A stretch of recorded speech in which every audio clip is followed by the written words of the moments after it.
Jeg har rigtig svært ved at skjule min begejstring lige nu, og hvorfor skulle jeg egentlig også gøre det? Jeg ved ikke, om I kan huske det, men for et par uger siden, der var jeg her hos Aston Martin Copenhagen for at lave en walkaround af en helt særlig bil sammen med salgschefen for Aston Martin Copenhagen, Jonas Cooper. Den bil, den står lige her nu. Aston Martin DBS GT Zagato, nummer 19 ud af 19 produceret. Den står udenfor, og vi skal ud og køre i den.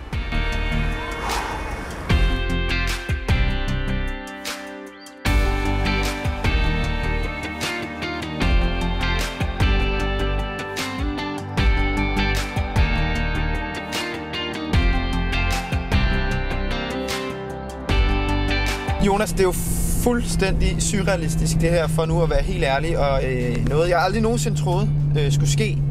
Vi sidder i Aston Martin DBS GT Zagato. Vi kører i den i de københavnske gader. Kan du ikke lige prøve at genopfriske, hvad er det nu, det er helt præcis, vi sidder i? Det kan jeg i hvert fald. Jamen, som du selv siger, DBS GT Zagato. 19 eksemplarer. En enkelt herhjemme i Danmark. 760 heste, 900 Nm. Bagstræk. Så det er super godt sådan en januardag med -1,5 grader sommerdag. Så det er nok noget af det mest ultimative Aston har lige nu, både performancemæssigt og prismæssigt.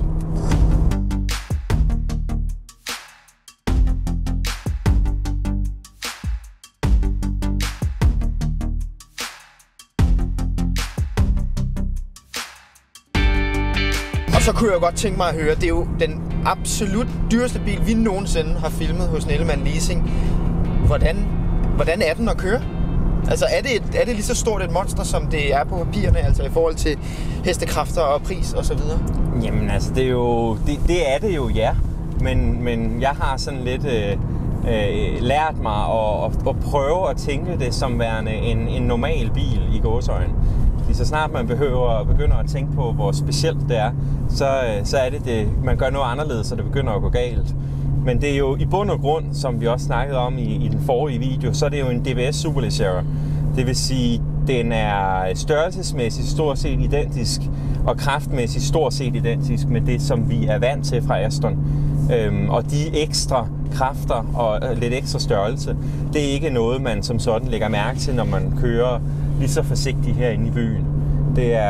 Der skal den have noget mere power et eller andet sted.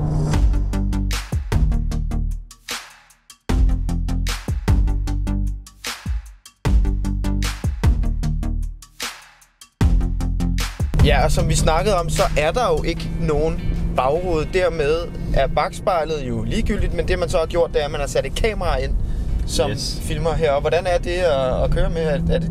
Virker det? Det er nyt. Det er første gang, jeg kører en bil, hvor man har de her skærme i stedet for spejl. Heldigvis har jeg stadig min sidespejl, som fungerer som normalt.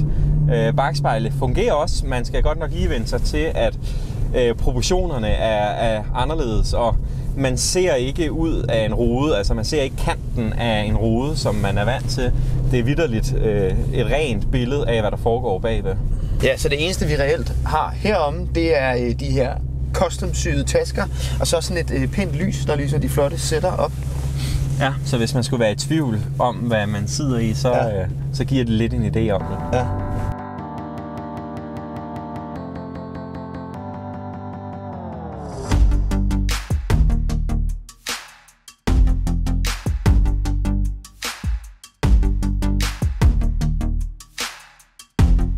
Jonas, det er jo altid en fornøjelse at filme med dig, men i dag har jo været en fuldstændig vanvittig fornøjelse. Det er altså ikke hver dag, man får lov at køre igennem København i en bil som den her. Så tak for turen, Jonas. Det var rigtig, rigtig fedt. Velkommen. Så kan vi godt tillade os at gå på weekend og nyde en håndboldkamp i aften. Yes.